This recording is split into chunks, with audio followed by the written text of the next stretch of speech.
Greetings, mate, and welcome aboard. Stuart Charles here, home studio basics.com, helping you make sound decisions. So, today's review highlights Fosi Audio's i5, an open-back planar magneto-static headphone with a lot of promise and an interesting aesthetic. We'll cover build, comfort, sound, resolution, soundstage, genre pairing, amplification needs, and more. I'll also compare the i5 to some other popular planar headphones I have here, including the Arya Organic and Ananda Nano. Additionally, the sound will be evaluated with and without Fosi's isolating rings, which were manufactured due to some concerns of sub-bass leakage. By the time you're finished watching, you'll know if it's worth a purchase. If it isn't, I'll point you in the direction of something that is. With that, let's dive in.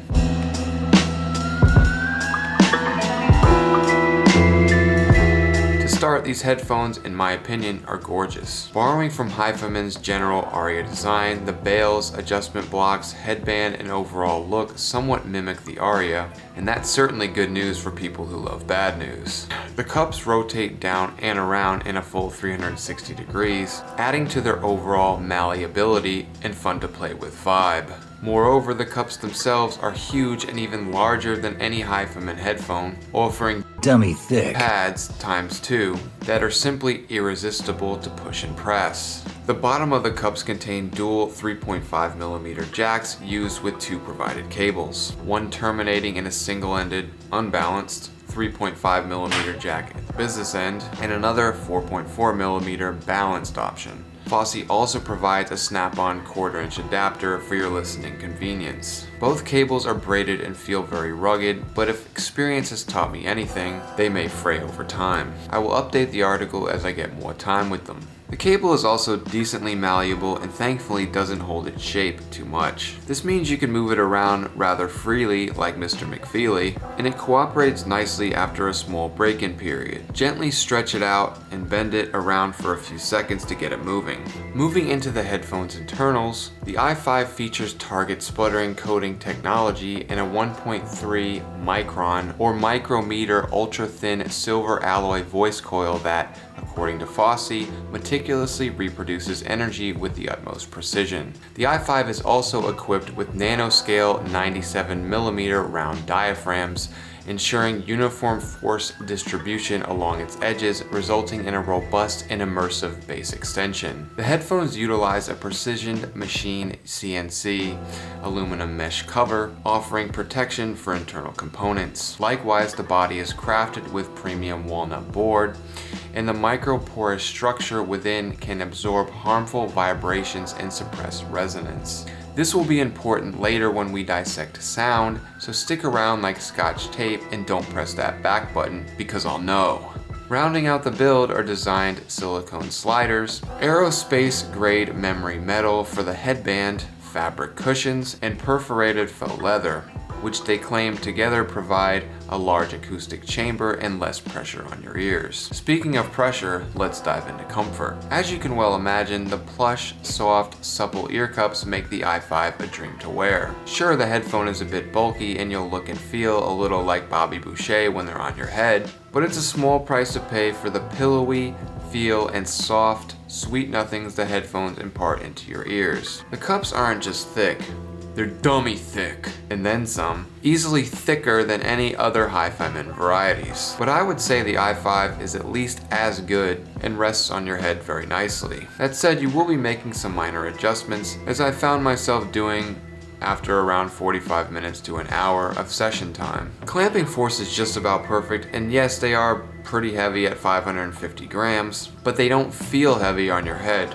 for the most part. Unlike Audeze, Fosi and HiFiMan understand how to ensure even weight distribution in constructing a headphone that doesn't feel like you're wearing a 15-pound bowling ball in your melon. Despite the even weight distribution, you will start to feel them after extended listening sessions, but not necessarily to the point where you want to rip them off, as with, say, an Audeze LCD2. The headband is flimsy, but it feels nice and does its job well, securing your noggin in place without digging into the top of your skull. Overall, comfort is excellent, and I have minimal to no complaints thus far. Sound. Amp DACs used include FiO K7, FiO K19, FiO K11, and K11R2R, with more to come. Sources include FLAC and Spotify. I'll leave links to my playlist down below. We'll evaluate the sound with and without isolation rings, and I'll touch on balanced impressions later as well. As always, and as a producer, I'd like to preface this by saying pay attention to the source file and how it was engineered. Without a good mix or master,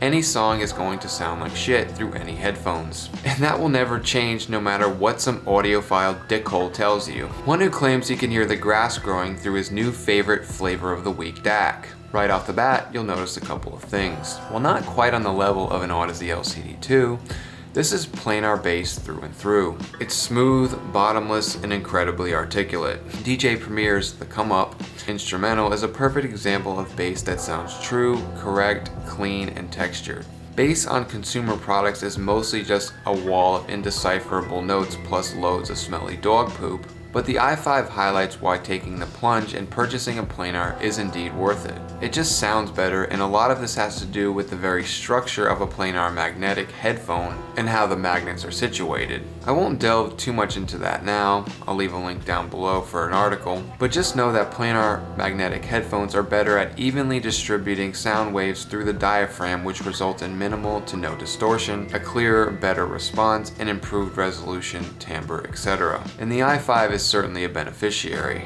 Cautious Clay's Tokyo Lift 5 AM is a great example of this. It sounds incredibly silky, natural, and buttery smooth. A hallmark trait of planars and a huge reason why they're superior to dynamic headphones. The original bass response without the isolation rings observes a correct boost in the all-important regions of 60 to 90 Hz, where the slam and punch resides, followed by a cut at 200 to 300.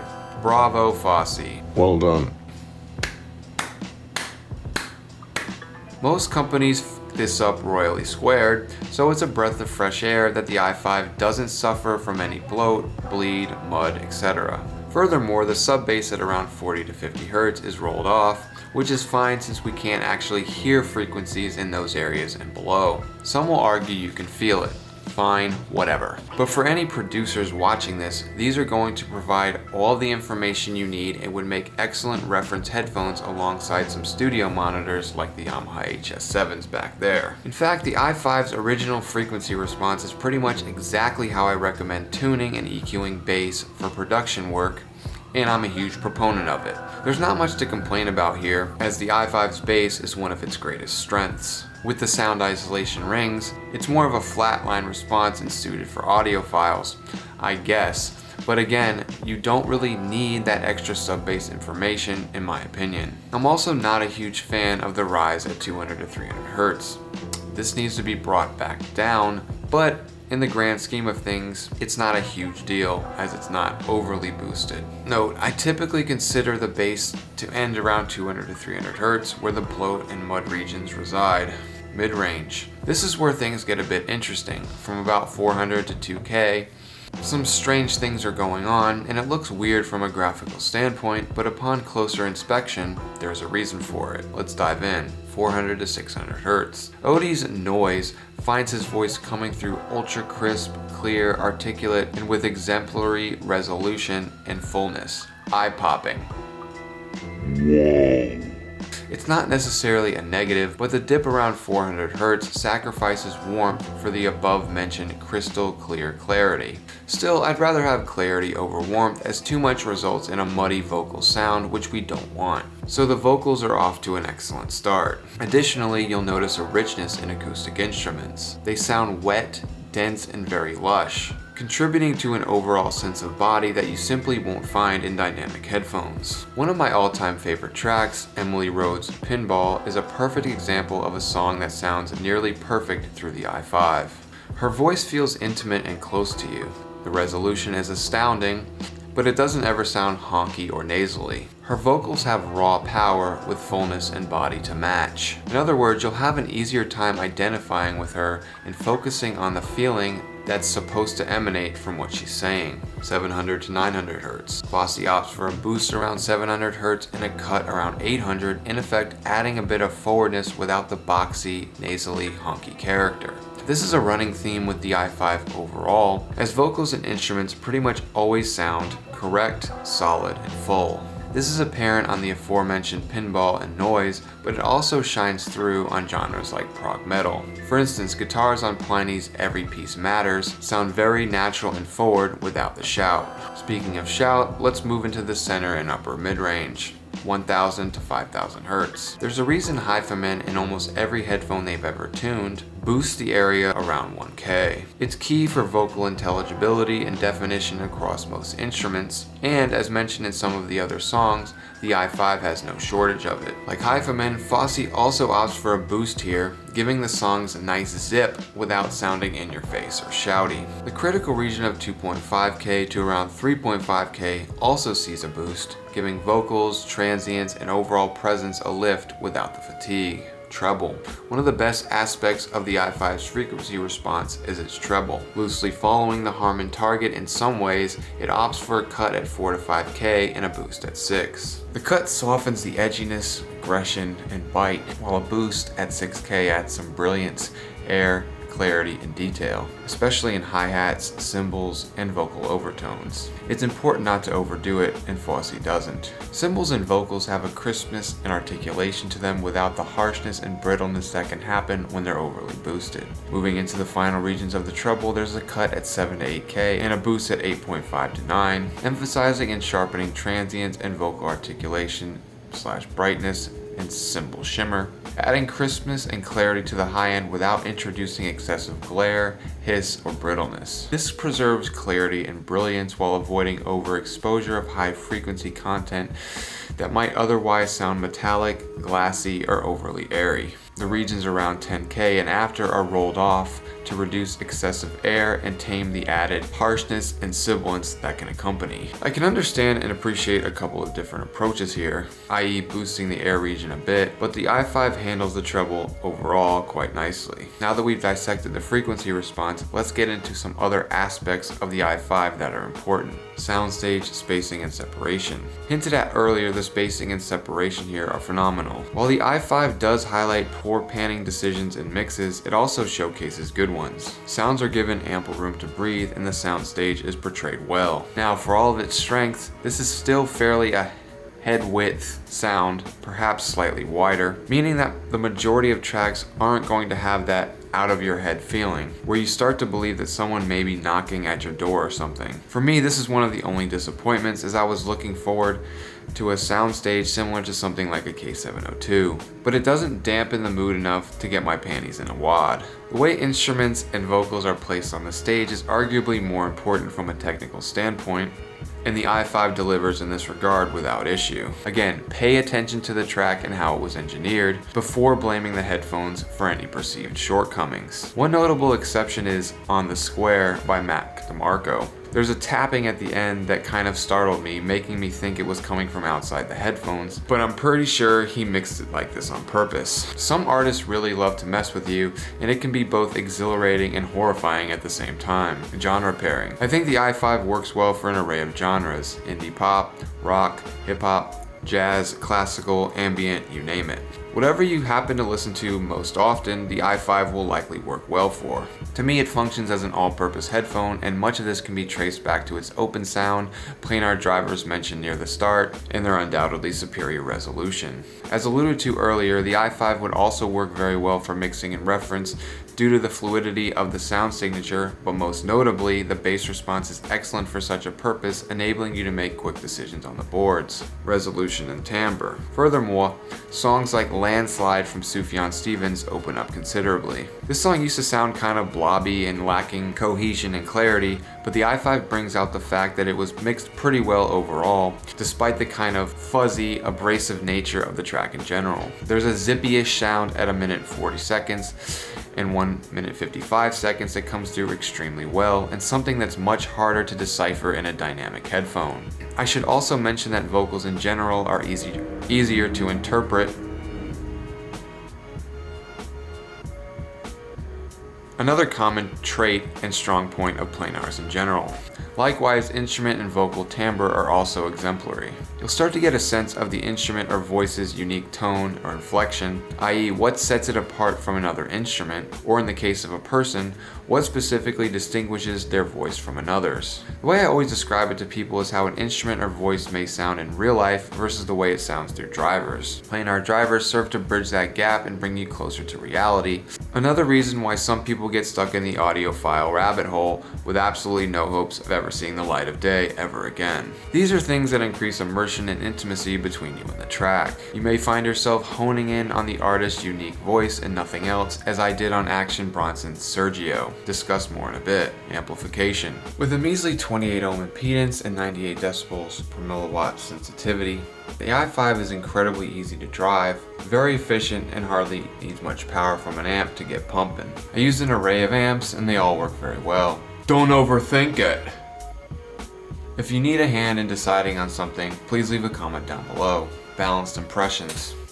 In terms of the provided 4.4mm cable, expect slightly better resolution and a boost in overall clarity. This is a bit of a touchy subject, but I believe that from a scientific standpoint, balance does make a difference both in technical terms and in real-world listening scenarios. I base this on many years of listening to balanced studio monitors and headphones. Sounds simply come alive like Peter Frampton, and although it can be subtle, it's definitely noticeable if you're truly focusing on the music at hand. Sound comparisons. Fosi Audio i5 versus Headphone Ananda Nano. On Xavier Omar's Blind Man, one of my top test tracks for clean bass slam and impact, the treble clarity with hi-hats and cymbals and overall excellent resolution for vocals and instruments makes the difference immediately noticeable. The Ananda Nano sounds more crisp and open, coming across as cleaner with a sense of sterility versus the warmer tone of the i5. The Nano is bitier and a bit S-ier than the i5 as well.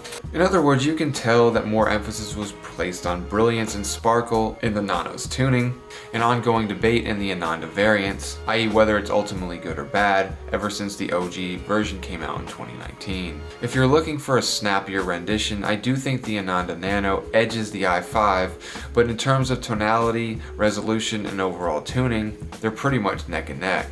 If you dig a warmer tone, the i5 is your homie. I think width is slightly larger on the i5, which is strange considering I believe the Nano to have above average soundstage. Not amazing or anything. This experienced phenomenon could be and is likely due to the proximity of the i5 drivers to your ears and the fatter, dummier thick ear cups. On This Means You from Most Def and Reflection Eternal, bass slam and impact are a bit crisper and hit harder on the Nano, but both provide excellent renditions of the low end and both strike with good authority. Again, the i5 has this sheen of warmth and a somewhat less resolving character, but this simply could be the Nano's brighter overall portrayal, as mentioned earlier. Sometimes you may think brighter equals better resolution, but that's not always the case. Interestingly enough, I think the i5 does a bit better of a job with spacing and separation, as the Nano feels a bit closed in on this track in particular. On Jimi Hendrix's Whittle Ling and Jay Dilla's Yesterday,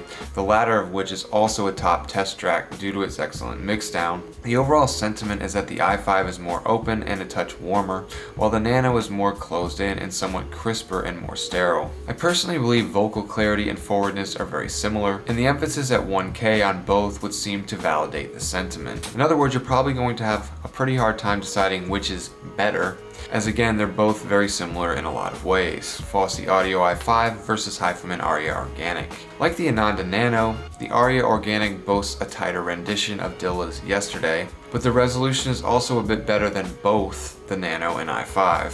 The variation in the beat can be heard at 38 seconds, but part of the sample in the background is deciphered with greater clarity through the Organic, providing better resolution, which can also be heard on Action Bronson's Sergio. In one of his ad-libs, you can clearly hear him say "pop off" at 40 seconds after Jack in the Box, which simply cannot be heard with any degree of clarity in dynamic headphones. That said, the i5 by contrast is slightly hazier sounding, with less overall definition and a bit of a flabbier presentation. And even though the resolution is good, It's just not as good as the Organic. Bronson has never sounded more gruff and grimy, as the Organic really showcases the grittiness of his voice, which comes through better on the Arya. That said, these observations are incredibly laser focused and not indicative of the i5's overall quality. It's still a great headphone, it's just outclassed in this instance. The i5 is more open than the Organic, and the Organic is more open than the Nano, but is pretty subtle. This is further finalized on Hazel English and Daywave's Jessie. The i5 again provides a wider space for music to exist in, but comes across as a bit hazier, while the Organic gives you a snappier guitar presentation and cleaner percussion hits. Vocals stand out a bit more and also feel a little closer to you with the Organic, but again, both headphones have great resolution overall, with a slight edge to the Organic. With planar headphones like these, you'll notice the decay and release of vocals and instruments as well. Vocals trail off beautifully and guitars feel fully fleshed out. You're able to get a true sense of the instrument's unique tone, but this also applies to vocals as well, as heard in the gruff and grit of Action Bronson's voice. Final verdict.